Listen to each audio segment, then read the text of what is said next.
Evangelho de João, capítulo 5. A cura do homem de Betesda. Algum tempo depois, havia uma festa dos judeus e Jesus subiu para Jerusalém. Existe em Jerusalém, perto da porta das ovelhas, um tanque, chamado em hebraico Betesda, tendo 5 pavilhões. Destes ficava grande multidão de enfermos, cegos, mancos e paralíticos, esperando pelo movimento das águas. De certo em certo tempo, descia um anjo do Senhor e agitava as águas. O primeiro que entrasse no tanque, depois de agitadas as águas, era curado de qualquer doença que estivesse. Estava ali um certo homem, enfermo, havia 38 anos. Quando Jesus o viu, deitado, e sabendo que estava assim havia muito tempo, perguntou-lhe: Queres ser curado? O homem enfermo queixou-se: Senhor, não tenho ninguém que me ponha no tanque quando a água é agitada, pois enquanto estou indo, desce outro antes de mim. Ordenou-lhe Jesus: Levanta-te, apanha o teu leito e anda. Imediatamente o homem ficou curado, pegou seu leito e andou. E aquele dia era sábado. Por isso disseram os judeus ao que fora curado: É sábado e não te é permitido carregar o leito. O homem respondeu a eles: Aquele que me curou ordenou-me: Apanha o teu leito e anda. Então lhe perguntaram: Quem é o homem que te disse: Apanha o teu leito e anda? Mas o homem que havia sido curado não sabia quem era, pois Jesus tinha se retirado, sendo que havia uma multidão naquele lugar. Mais tarde, Jesus o encontrou no templo e lhe disse: Veja que já estás curado. Não voltes a pecar, para que não te aconteça coisa pior. O homem partiu e disse aos judeus que fora Jesus quem o havia curado: Honra o Pai e o Filho. Por essa razão, os judeus perseguiam a Jesus e tentavam matá-lo, pois ele estava fazendo essas coisas durante o sábado. Mas Jesus respondeu a eles: Meu Pai continua trabalhando até agora, e eu também estou trabalhando. Por isso, os judeus ainda mais procuravam matá-lo, porque não somente violava o sábado, mas também dizia que Deus era seu Pai, fazendo a si próprio igual a Deus. Retomando a palavra, explanou Jesus: em verdade vos asseguro que o Filho nada pode fazer de si mesmo, mas somente pode fazer o que vê o Pai fazer. Pois o que este fizer, o Filho semelhantemente o faz. Porque o Pai ama o Filho e lhe mostra todas as coisas que realiza. E maiores obras do que essas lhe mostrará, para que vos maravilheis. Pois assim como o Pai ressuscita os mortos e os faz viver,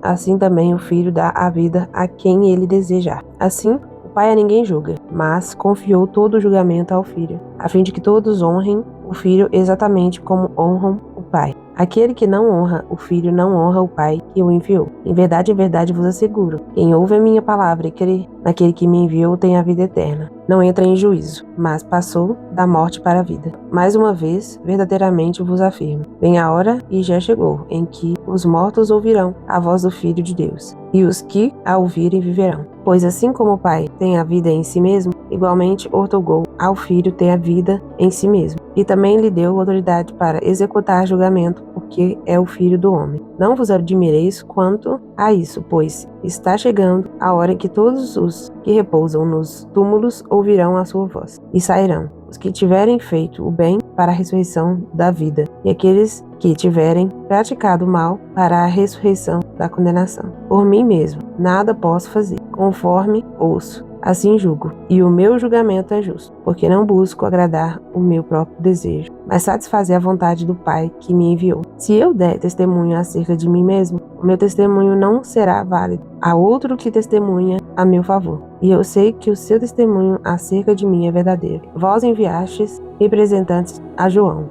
e ele deu testemunho da verdade. Eu, entretanto, não busco o testemunho dos homens, mas digo estas verdades para que sejais salvos. Ele era uma candeia que queimava e iluminava, e vós quisestes, por um momento, rejubilar-vos na sua luz. Todavia, eu tenho um testemunho maior do que o de João, a própria obra que o Pai me deu para consumar, e que estou realizando. Testemunha que o Pai me enviou. E o Pai que me enviou, ele mesmo testemunhou sobre mim. Jamais ouvistes a sua voz, nem contemplaste a sua face. Igualmente não tendes a sua palavra habitando em vós, porque não credes naquele a quem ele enviou. Vós examinais criteriosamente as Escrituras, porque julgais ter delas a vida eterna, e são elas mesmas que testemunham acerca de mim. Todavia vós não quereis vir a mim para terdes a vida. Eu não aceito honra que precede dos homens, mas eu vos conheço bem e sei que não tendes em vós o amor de Deus. Eu vim em nome de meu Pai, e vós não me recebeis. Se outro vier em seu próprio nome, declaro-vos que o recebereis. Como podeis crer, vós que recebeis honra um dos outros, mas não buscais a glória que vem do Deus único? Não penseis que eu vos acusarei diante do Pai. Quem vos acusa é Moisés, em quem tendes depositado a vossa esperança. Todavia, se de fato cresceis em Moisés, de qual modo haveríeis de crer em mim? Pois foi a meu testemunho que ele escreveu. Mas se não credes em seus escritos, como crereis em minhas palavras? Bom, eu vou ser breve. É uma pequena observação que eu fiz, que os fariseus, eles sempre estavam ali incomodados com a questão do sábado. O Senhor, ele fazia milagres, fazia grandes feitos, o bem, ele fazia o bem no sábado, e eles, mesmo assim, acusavam a Jesus. E eu vejo que hoje em dia não é diferente, não é o mesmo contexto, mas é quase que isso. Hoje temos vários empecilhos para fazer o bem, para pregar, para orar, para louvar, ajudar o próximo. Muitas coisas que nós, como igrejas, somos impedidos de fazer por causa de tantas regras, tradições que o próprio homem foi que inventou, que criou. Então eu vejo que há muitas barreiras hoje em dia também para você fazer aquilo que é correto, aquilo que agrada ao Senhor de verdade. Jesus estava ali fazendo o que realmente era o Evangelho, mas hoje nós somos impedidos. Então nunca deixe de fazer e cumprir os mandamentos de Cristo, cumprir o ID. Nunca deixe de fazer o bem, esperando que uma igreja te permita, esperando que alguém, algum líder te escolha ou espere de você. Não espere nisso, não se apoie nisso. Faça, independente de onde seja, faça aquilo que deve ser feito. Faça aquilo que agrade ao Senhor. Vamos orar.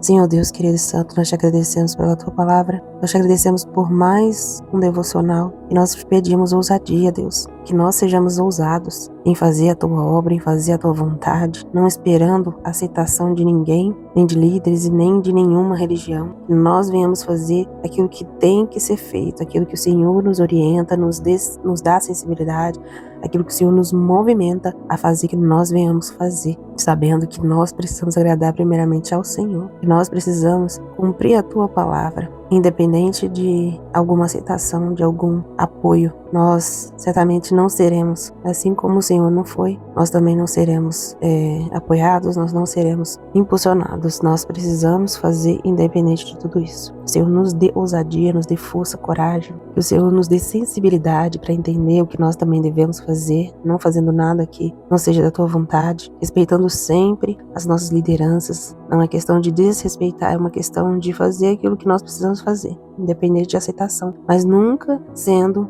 ovelhas ou pessoas rebeldes, mas que nós devemos fazer debaixo da tua direção, da tua bênção. Em nome de Jesus, nós te pedimos e agradecemos. Amém.